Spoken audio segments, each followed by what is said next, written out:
मेरा जीवन सफल हो जाएगा।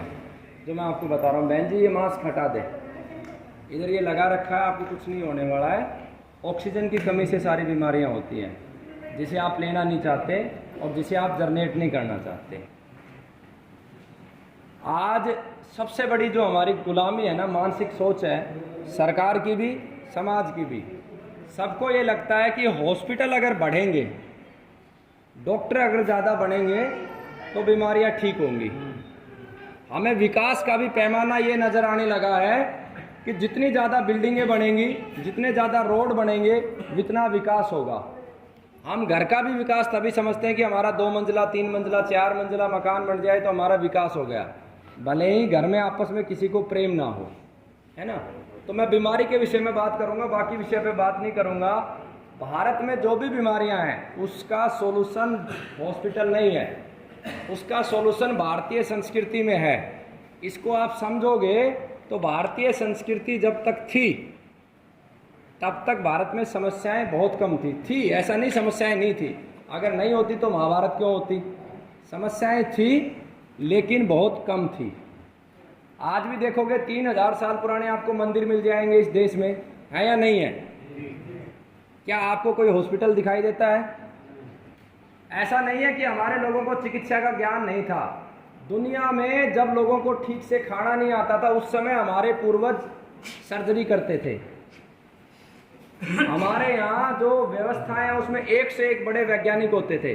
दुनिया का सबसे बड़ा वैज्ञानिक कुम्हार होता है। जिस आकार में वो घड़े को बनाता है, जिस मिट्टी से, जिस प्रक्रिया से बनाता है, उसके अंदर जो जल होता है वो दुनिया के करोड़ों रुपए खर्च करके आप आरओ लगा लो, वैसा जल तैयार नहीं हो सकता। इसे कहते हैं विज्ञान। आरओ और जो फिल्टर सिस्टम है वो पानी के सभी पोषक तत्वों को खत्म कर देता है। लेकिन हमने जो काम श्रेष्ठ थे उनको छोटा समझना शुरू कर दिया।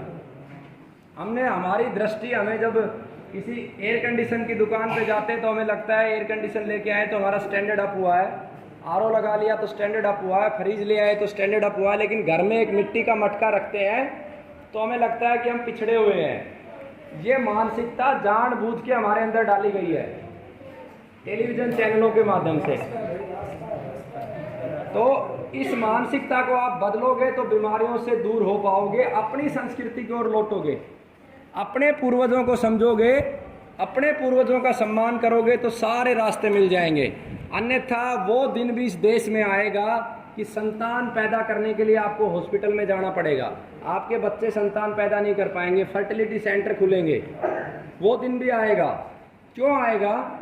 इसलिए आएगा कि हमने भगवान के सिस्टम को चैलेंज किया है। परमात्मा के सिस्टम को जो चैलेंज करता है उसको भुगतना पड़ता है। मैं देश के प्रधानमंत्री जी को भी ये निवेदन करना चाहता हूँ कि जो योजना आपने सीमन की चलाई है वो तत्काल बंद कर दें, क्योंकि वो मूर्खता है। इससे बड़ी मूर्खता कुछ नहीं है। देखो, प्रकृति ने नर और मादा बनाए हैं। नर मादा से निर्माण होता है। एक छोटी सी निमोड़ी 25 फीट का पेड़ बढ़ जाती है। दुनिया भर के वैज्ञानिकों को मैं चैलेंज करता हूँ कि वो इतने से टायर से इतना बड़ा टायर बना के दे दे। बिना रॉ मटेरियल के कुछ होता है? एक मोटरसाइकिल बनती है तो रॉ मटेरियल इतना ही वजन का लगता है। लेकिन परमात्मा का बनाया हुआ सिस्टम देखो, एक बूंद वीर्य की संतान का निर्माण कर देती है। आप और हम उसी से निर्मित होते हैं। लेकिन उसके खिलाफ भी बहुत बड़े बड़े षड्यंत्र हैं, मैं आपको आगे समझाऊंगा। तो मेरा मूल विषय था कि हमें इस बात पे सोचना है कि हम बीमार क्यों हैं, हम दुखी क्यों हैं, हम लाचार क्यों हैं। क्योंकि इस देश में कोई भी सुखी नहीं है। देश का प्रधानमंत्री भी सुखी नहीं है, स्वास्थ्य मंत्री भी अपने स्वास्थ्य से दुखी है, और जो धीरू भाई अंबानी है जिसके पास अथाह पैसा, वो भी दुखी है, क्योंकि वो 2 भाई साथ नहीं रह रहे, वो ही पैसे के लिए लड़ रहे हैं। तो बताओ कौन सुखी है? तो हमें सुख की ओर लौटना है, स्वास्थ्य की ओर लौटना है। तो उसका मूल मंत्र भारतीय संस्कृति है। हमारी बीमारी का जो सबसे बड़ा कारण है हमारी गौ माता के ऊपर जो भी षड्यंत्र है। सबसे पहले अंग्रेजों ने षड्यंत्र किए और गायों को खत्म करवाया, बूचड़ खाने बनवाए। फिर उन्होंने देखा कि इनकी श्रद्धा खत्म नहीं हो रही तो उनको लालच में डाला गया हमारे लोगों को। गाय विषय ईश्वर का है, अगर किसी को ईश्वर से जुड़ना है तो गाय से जुड़ना पड़ेगा, अन्यथा नहीं जुड़ सकते। आप किसी का भी उदाहरण ले लो, भगवान श्री राम का उदाहरण ले लो, गौमूत्र का सेवन करते थे। भगवान कृष्ण 1 लाख गौ माताओं को चरा के आते थे और उन्होंने लिखा है गीता में मेरे जीवन का सबसे सुखद पल वो होता था जब मैं गाय को जंगल से लेके आता था और वो धूल जो उड़ती थी और उस धूल में जो मुझे आनंद आता था, मुझे किसी दूसरी चीज़ में नहीं आता था। तो जब तक हम इन चीज़ों को नहीं समझेंगे, जर्सी गाय लेके आए तो आप पहचान गए कि ये जर्सी है, ये देसी है। लालच में डाला गया कि जर्सी ज़्यादा दूध देती है, कुछ दिनों में पोल फूट गई, क्या देती है क्या नहीं देती समाज के सामने आ गया, घर घर में शुगर के रोगी खड़े हो गए, कैंसर के रोगी हो गए। तो आपको समझ में आने लगा कि जर्सी गाय क्या दे रही है आपको। वो उस गाय में ऐसा क्या दोष था, आपने कभी कल्पना की उसमें क्या दोष था? वो भी जीव है। बहुत सारे मेरे मित्र ये कह देते हैं कि वो भी तो जीव है, आप उसकी क्यों बुराई करते हो? वो जीव नहीं है, वो मनुष्य के द्वारा किया गया पाप है। दो जीवों को मिला के एक जीव खड़ा कर दिया। मान लो गधे का सीमन ले लिया, घोड़े का ले लिया और एक जीव बना दिया। इसे ऐसे समझो, एक महिला के और एक पुरुष के स्थान पर जो संबंध बन के संतान होती है पवित्र कार्य से, उसकी जगह घोड़े को और महिला को शामिल करके एक व्यक्ति खड़ा कर दिया जाए, कैसा लगेगा आपको? ठीक इसी तरीके से मूर्ख वैज्ञानिकों ने जर्सी गाय का निर्माण किया। वो धरती का सबसे बड़ा पाप था और हमने विरोध नहीं किया। अब एक और बहुत बड़ा पाप इस धरती पे हो रहा है और सारे धर्मगुरु, मैं सबसे प्रार्थना करता हूँ उनके चरणों में कि अगर इस देश में ये पाप होता रहा तो धर्म का कोई अर्थ ही नहीं है, मंदिरों का भी कोई अर्थ नहीं है अगर ऐसा बड़ा अनर्थ होता रहा। प्रधानमंत्री जी को भी कहता हूँ कि आप इस पाप को तुरंत बंद कर दें। इसलिए आप एक कल्पना करो, यहाँ जितने पुरुष हैं मैं सबको मरवा देता हूँ या एक एक बार आपका सीमन ले लेता हूँ, संतान मैं उसी से बना लूँगा, तुम्हारी ज़रूरत क्या है? बछड़ों की क्या ज़रूरत है? मरवा दिया। यही तो किया। भगवान भोलेनाथ को आप पूजना चाहते हो लेकिन बछड़े से दूर हो, कभी नहीं मिलेगा। आप कितना भी झक मार लो, आपको भगवान भोलेनाथ नहीं मिलने हैं। कितना बड़ा पाप कर रहे हो। इसी तरीके से अगर विज्ञान को तुम बढ़ाते रहे तो पुरुषों की जरूरत नहीं रहेगी। आपको बुरा लग रहा है ये सब सुन के, लेकिन मैं भी मजबूर हूँ आप तक पहुँचाने के लिए, क्योंकि जब वो डॉक्टर आता है और गौ माता पे कितना अत्याचार होता है, जो परमात्मा ने उसको एक प्रक्रिया दी है संतान तैयार करने की, उस प्रक्रिया को मनुष्य ने रोक दिया और छाती पीट के देश का प्रधानमंत्री कहता है कि मैंने कृत्रिम गर्भधारण की प्रक्रिया तेज कर दी। अपनी माँ से जाके पूछो, अगर उसका पिता नहीं होता तो प्रधानमंत्री जी तैयार कैसे होता? जो देश का रक्षा मंत्री है वो क्या देश की रक्षा करेगा? हम जीवों की रक्षा नहीं कर पा रहे, जीवों के अधिकारों को छीन रहे हैं। तो मेरी प्रार्थना है, मैं प्रधानमंत्री जी का बहुत बड़ा समर्थक रहा हूँ, मैंने बहुत उनके लिए वोट मांगा है, लेकिन जो गलत होता है उसके लिए उन तक सूचना पहुँचाना मेरा फर्ज बनता है और आपका भी फर्ज बनता है। जो भी डॉक्टर आपके आसपास दिखाई दे जो सीमन रखे, ये डॉक्टर जितने भी ये सबसे बड़े पाप के भागी हैं, क्योंकि किसी भी पाप में भागीदारी होती है। सरकार ने नियम बना दिया, लेकिन डॉक्टर तो हड़ताल कर सकते हैं ना कि इस पाप को हम नहीं करेंगे। हमने नौकरी करी है गौ माता के स्वास्थ्य के लिए, जीव जंतुओं को ठीक करने के लिए, ना कि ये पाप करने के लिए। तो सभी मेरे डॉक्टरों से भी प्रार्थना है कि वो स्ट्राइक पे आए इस काम के लिए, हड़ताल करें वो इस काम के लिए, क्योंकि ये धरती का सबसे बड़ा पाप है। और इससे जो सबसे बड़ा नुकसान होगा, ये जो गुरुकुल 466 रोगियों को ठीक कर पाया, जो भारत में सबसे अधिक है, तो उसके पीछे गाय खड़ी थी। आपने देखा होगा यहाँ पे गाय बड़े बड़े सींगों वाली थी। वो जो हमारा ग्वाला है वो चाहेगा उसको आप मारोगे तो आप मार भी नहीं पाओगे, उस गाय आप लोगों को मार देगी। क्यों? ये कांकरेज नस्ल में ये गुण क्यों है? आपने कुछ लोगों ने जो जागरूक होंगे उन्होंने वीडियो भी देखी होगी। ये कांकरेज नस्ल के मालिकों को कोई छू नहीं सकता। 3-4 लोग मिलके हजारों गायों को मेंटेन करते हैं जो रोड पे घूमते रहते। कभी देखा है? जो हरियाणा में इस समय लगभग हरियाणा में वो गाय घूमती है। ऐसा क्यों होता है? क्योंकि वो गाय आज तक परमात्मा के विधान से चल रही है, ना उस पर सीमन रखा गया। और वो लोग जिन्हें हम धोती बांध के आते हैं, जिन्हें हम बेवकूफ़ समझते हैं, वो दुनिया के सबसे समझदार हैं। 3 साल में अपने नंदी को बदल देते हैं, क्योंकि 3 साल के बाद बछड़ियाँ आती हैं और बछड़ियाँ आएंगी तो पिता के द्वारा गर्भधारण करेंगी तो पाप होगा ना। इसीलिए हमारा गोत्र सिस्टम बनाया गया। सेम गोत्र में विवाह करने से संतान में विकृतियाँ आती हैं। मैंने 77 केसों में अध्ययन किया है, जो सेम गोत्र में विवाह किया गया उनमें कैंसर ज़्यादा पाया गया। 2-2 साल के बच्चों को कैंसर हुआ। तो हमारी संस्कृति की महानता का अगर मैं व्याख्यान करूंगा, आपको समझाऊंगा, तो शायद सैकड़ों घंटे लग जाएंगे और शायद मेरा जीवन भी पूरा खप जाए। मैं आप जिस उद्देश्य से आए हो, तो पहला गाय वो जीव है, 24 घंटे ऑक्सीजन देती है। रोगी गाय के पास रहेगा तो जल्दी ठीक होगा, और गाय जो परमात्मा के विधान से बनी है वही गाय है। दूसरा बरगद और पीपल, कहते हैं बरगद पीपल को पेड़ कहना पाप लगता है। क्यों लगता है? क्योंकि ये देने वाले हैं। देवता किसे कहते हैं? जो देता है। और हर मनुष्य को ही देवता बनना चाहिए। हर मनुष्य देवता बन के मोक्ष का रास्ता ले सकता है। और देवता कैसे बनेगा? जब वो देने की प्रवृत्ति पे आएगा। किसकी प्रवृत्ति पे आएगा? देने की प्रवृत्ति पे। देने कैसे दे सकते हैं हम? जैसे कोई रोड एक्सीडेंट हुआ, कोई रोगी तड़फ रहा है, मैंने तुरंत उसको हॉस्पिटल में पहुंचा दिया, मैंने दे दिया। कोई प्यासा है, मैंने उसको तुरंत पानी पिला दिया, मैंने दे दिया। कोई भूखा है, कोई रोड पे भीख बच्चा मांग रहा है, मैंने पैसे दे दिए ना, ये पाप कर दिया। क्योंकि वो माँ बाप उनसे भीख मंगवा रहे हैं। उस बच्चे को उठाओ गोद में और गुरुकुल में पहुंचाओ, उसको भीख नहीं देना। पूरा समझ के जो कार्य करोगे सही, वही देवता की कैटेगरी में आएगा। किसी ने एक त्रिवेणी लगा दी। त्रिवेणी समझते हैं आप लोग? कितने लोग समझते हैं? बाड़, पीपल, नीम। बहुत सारे पढ़े लिखे लोग कहते हैं मूर्खता है, क्या त्रिवेणी होती है? होती है। उन मूर्खों को मैं उनकी भाषा में समझाता हूँ। एक बरगद का पेड़ 1 करोड़ की ऑक्सीजन देता है। पीपल भी 1 करोड़ से ज़्यादा क्रॉस कर जाता है, और नीम 40 लाख की ऑक्सीजन देता है 1 साल में। इतना जिसने त्रिवेणी लगाई, हमारे शास्त्र कहते हैं 3 जन्मों के पाप खत्म हो जाते हैं। त्रिवेणी क्यों? इसलिए खत्म हो जाते हैं कि जो आपने नुकसान किया उसकी भरपाई करो तो खत्म हो जाएगा ना। इस भाई को मैंने आज एक नुकसान कर दिया। जैसे कल की घटना है, मैं आपको कल की घटना बताता हूँ। एक रोगी खत्म हो गया, तो उसका बेटा दुखी था काफ़ी, है ना, वो मैं बाद में आपको समझाऊंगा। तो जो पाप हमने कर दिया उसका प्रायश्चित ही तो उसको लेवल कर सकता है। इस माँ को मैंने दुख दे दिया किसी भी कारण से, मेरी वाणी से दुख दे दिया, कड़े शब्द मैंने इस्तेमाल कर लिए, तो मैं मीठे शब्द बोल के जिसकी कागजों को ठंडक पहुँचा सकता हूँ, यही तो कर सकता हूँ। और तो क्या कर सकते हैं? तो जब त्रिवेणी हम लगाते हैं तो 3 जन्मों के पाप इसलिए कट जाते हैं कि हर साल आप 2.5 करोड़ रुपए की ऑक्सीजन दे रहे हो समाज को। बताओ कौन ऐसा है जिसको ऑक्सीजन नहीं चाहिए? भगवान कृष्ण जब इस धरा पे थे तब उनको ऑक्सीजन की जरूरत थी। जब उस समय उनको ऑक्सीजन नहीं मिलती तो वो भी खत्म हो जाते। भगवान राम को भी आवश्यकता थी, आए तो मनुष्य जन्म में थे, आए थे ना। ऐसा कौन सा जीव है जिसको ऑक्सीजन की आवश्यकता नहीं? बोलो। चिड़िया को भी चाहिए, चींटी को भी चाहिए। कोई ऐसा कार्य है यज्ञ के अलावा जो समान रूप से सबको देता है? दुश्मन को भी देता है, मित्र को भी देता है, सबको देता है। यज्ञ के बाद अगर कोई कार्य है तो पेड़ पौधे।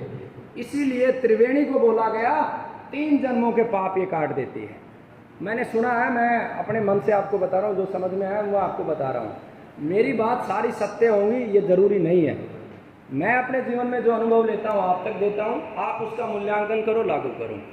तो जितना बड़ पीपल और नीम के पास रहोगे उतना कैंसर से दूर रहोगे। इतना ही नहीं, बड़ पीपल पे 8 लाख नपुंसक लोगों को बरगद संतान देने की क्षमता रखता है। 5 लाख जीवों का आवास होता है एक बरगद पे। तो मैं आपको जितना बताऊंगा बरगद के बारे में शायद पूरा दिन बीत जाएगा।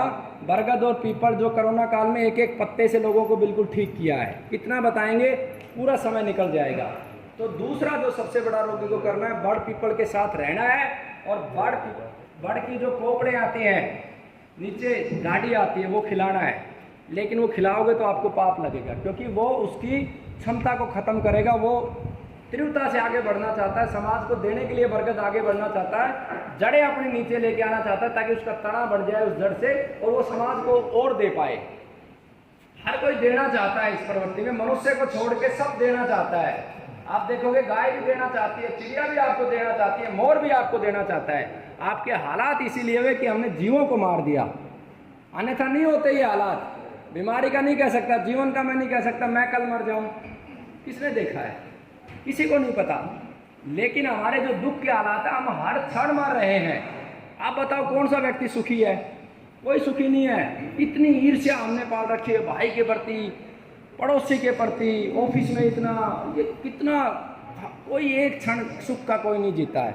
मुझे बचपन के वो दिन याद आते हैं कि हमें कभी किसी से ईर्ष्या नहीं होती थी, कभी द्वेष नहीं होता था, कितने सुखी रहते थे। तो ये दुखों का कारण जीव हत्या है। पेड़ों के बाद इस देश में जीव हत्या रुकनी चाहिए, मांसाहार बंद होना चाहिए और मांसाहारी व्यक्ति का बहिष्कार होना चाहिए। ऐसा नहीं है कि मैंने बंद कर दिया, मेरे दो हिस्से हैं मेरे जीवन के, मुझसे बहुत लोग हैं संतुष्ट रहते हैं, संतुष्ट कम होते हैं। मैं ये कहता हूं कि जितना पुण्य करो, जितना पुण्य करो वो बहुत अच्छा है, लेकिन पाप को रोकने की भी जिम्मेवारी आपकी है।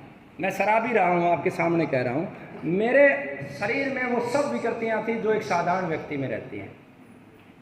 मैं अपना जीवन आपको मैं एक वीडियो बना के डालूंगा, क्योंकि मैं कोई संत नहीं हूँ। मुझे बहुत बुरा लगता है जब मेरे लोग पैर आके छूते हैं। एक बार सोनीपत में जो है एक ने पैर से, पानीपत के बस स्टैंड पे बैठा था, एक बुजुर्ग आके मेरे पैर छूने लगा। मैं कोई संत नहीं हूँ, ना मैं कोई सन्यासी हूँ, ना कोई मैं विशेष ज्ञान रखता हूँ। एक बूंद के समान ज्ञान है, छोटा सा इंसान हूँ। बस एक प्रयास कर रहा हूँ कि अपने जीवन को सार्थक करूँ, अपने गुरु के नाम को नाला जाऊँ और आगे बढ़ जाऊँ, है ना। तो ये दूसरा काम, आपको जीव हत्या रोकनी है और आपको बहिष्कार कर देना है कि जो मांसाहारी व्यक्ति हो मेरे घर पे नहीं आएगा, मेरे बर्तन को नहीं छुएगा। ये जो कहते हैं जातीय व्यवस्था थी, भारत में कभी जातीय व्यवस्था नहीं थी। भारत में हर व्यक्ति को सम्मान दिया जाता था, लेकिन गुण कर्म के अनुसार बंटवारा था। मांसाहारी व्यक्ति को अलग रखा जाता था, शाकाहारी को अलग रखा जाता था, उसके अलग सिस्टम थे, सबका महत्व था, हर व्यक्ति को समान देखा जाता था। तो दूसरा काम आपको मांसाहार को छोड़ना है और मांसाहारी व्यक्तियों का बहिष्कार करना है, संभालना है उनको। तीसरा कार्य जो सबसे बड़ा आपको करना है कि देसी गाय के घी में घर में यज्ञ करना है। ये दुनिया का सबसे बड़ी प्रक्रिया देने वाली, और पतंजलि का घी देसी नहीं है। चाहे तो पतंजलि मेरे पे मानहानि कर दे, और ये और बहुत सारी कंपनियां हैं जो गाय को बदनाम करने का कार्य कर रही हैं। देसी गाय का घी 500 रुपये किलो, 700 रुपये किलो मिलता नहीं है। 116 गाय है मेरे पास और 17-18 लीटर दूध निकालता हूँ मैं, बछड़ों को पिलाता हूँ। पहला हक उसके बछड़े का है। जो आज समाज कर रहा है, बछड़े को दूध नहीं पिलाता और सारा निकाल लेता है, तो कितनी उसकी माँ की आत्मा रोती होगी। सोचो जब आपने बच्चे को जन्म दिया होता और उस समय आपके ज़बरदस्ती आपके दूध निकाल के कोई ले गया होता और आपका बच्चा आपके सामने होता, और आप सोच रहे हो आप सुखी रहोगे। पहले उसके बछड़े को पिलाओ, उसकी तृप्ति करो, फिर दूध निकालो, तो आपको सुख मिलेगा। अन्यथा सुख होने की कल्पना मत करो। दौड़ते रहो, कागज़ के टुकड़े इकट्ठे करते रहो, सुखी होते रहो। जिस समय जाओगे संसार से, उस समय तड़पते हुए जाओगे, फिर तड़पते हुए वापस आओगे। क्योंकि जितनी तड़प लेके जाओगे, परमात्मा वापस तो भेजेगा, तड़प तो आपकी पूरी करेगा ना। मनुष्य जन्म तो इसीलिए मिला है कि कुछ अपने आप को तृप्त करे, संतुष्ट करे और मोक्ष की तरफ बढ़ जाए। तो ये काम आपको करना है। रोगी को उस गाय का दूध पिलाओ जो 2 थन उसके बछड़े को दे। मेरा एक सबसे बड़ा जो मेरा रिसर्च है इसके ऊपर, कि जब 2 थन बछड़े का पी लेते हैं तो बछड़े के मुंह की लार जब लगती है और वो दूध जब निकलता है, वो अमृत की तरह काम करता है। उससे बड़ा अमृत धरती पे कोई नहीं है। 2 थन बछड़े को, 2 थन से ज़्यादा गाय का दूध लेना पीना, वो खून पीने के बराबर है। तो ऐसा आपको करना है, यज्ञ करना है। और यज्ञ में 3-4 औषधियाँ आपको प्रयोग करनी है। कचनार संविदा के अंदर डालनी है, हल्दी की गांठें साबत पिसी भी नहीं, तुलसी का पंचांग और पुनर्नवा। इसकी आहुति जब आप दोगे तो ये दुनिया में सबसे तीव्रता से काम करती है। ऐसे ऐसे रोगियों को हमने ठीक किया जिनको नलकी लगी हुई थी। और एक व्यक्ति ने कमेंट किया हुआ था जब हमने उसकी वीडियो डाली कि क्यों झूठ बोलते हो, दवा कैसे दोगे जिसके मुंह से पानी नहीं जा रहा है। अरे भारतीय संस्कृति को समझोगे तो कुछ देने की आवश्यकता नहीं, मात्र संगीत से इंग्लैंड की महारानी को सुला दिया था। इतना ऊंचा विज्ञान हमारा रहा, पूरा विश्व छक मार चुका था, उसको नींद नहीं आ रही थी। और हमारे यहाँ से संगीत चिकित्सा के लिए एक व्यक्ति गया और 15 मिनट संगीत सुनाया, उसको सो गई, 2 दिन तक सोती रही। इतना उच्च कोटि का विज्ञान भारत का रहा है। हमने गलती करी, हमने हमारे दादा परदादा को छोड़ के और उन चुड़ैलों को अपना आदर्श बना लिया, उन कुत्तों को हमने हमारा आदर्श बना लिया जो समाज में रहने लायक नहीं है। आप देखते हो, किसको देखते हो, कौन कौन सी हीरोइन है आजकल? कैटरीना कैफ, पहले हमारे टाइम में करिश्मा कपूर आती थी, माधुरी दीक्षित आती थी, वो लिपस्टिक लगाती थी, आपने लगाना शुरू कर दिया, उसने फेयर एंड लवली लगाया, आपने लगा। आपने कभी देखा है कितना बड़ा विज्ञान है? वो फेयर एंड लवली नहीं लगाती थी, वो 10 करोड़ लेती थी, लगा के आपके सामने खड़ी हो जाती थी। चुड़ैल, कर दो मेरे पे मानहानि का दावा। वो आपको बर्बाद करने के लिए है। जिस विराट कोहली को आप समझ रहे हो कि वो देशभक्त है, भारत रत्न मिलना चाहिए, उसको चप्पलें टिकनी चाहिए, शराब की बोतल लेके आता है हरामखोर इस देश को बर्बाद करने के लिए। जिस अमिताभ बच्चन को आपने हीरो बांध लिया वो कुत्ते हैं, कर दो मेरे पे मानहानि का दावा इस देश को बर्बाद करने के लिए। हमारी संस्कृति की ओर लौटो आप। मेरे जैसे इंसान को मुझे जीवन में सबसे बड़ी गलानी रहती है, मैंने इतने पाप किए हैं। आप कल्पना करो, एक व्यक्ति 10-12 वर्ष की आयु में जो व्यक्ति अप्राकृतिक सेक्स करना शुरू कर दे, जिस बच्चे के साथ 7 साल के बच्चे के साथ उससे 7 वर्ष अधिक व्यक्ति जाके अप्राकृतिक सेक्स करे, मुझे आज भी वो आहट महसूस होती है जब मेरे हाथ में मुंह पे रखा है। मैंने कितना गलत किया, मैंने भी अपने जीवन में खूब गलत किया है। मैं अपने कॉलेज समय में पढ़ाई को छोड़ के लड़कियों के पीछे पीछे जाता था 3 किलोमीटर तक। क्यों? क्योंकि अज्ञानता थी, एक वातावरण ऐसा बना हुआ था, हमें कोई समझाने वाला नहीं है। आपके घरों में जो बच्चे बैठे हैं वो 70% बच्चे हस्त मैथुन कर रहे हैं।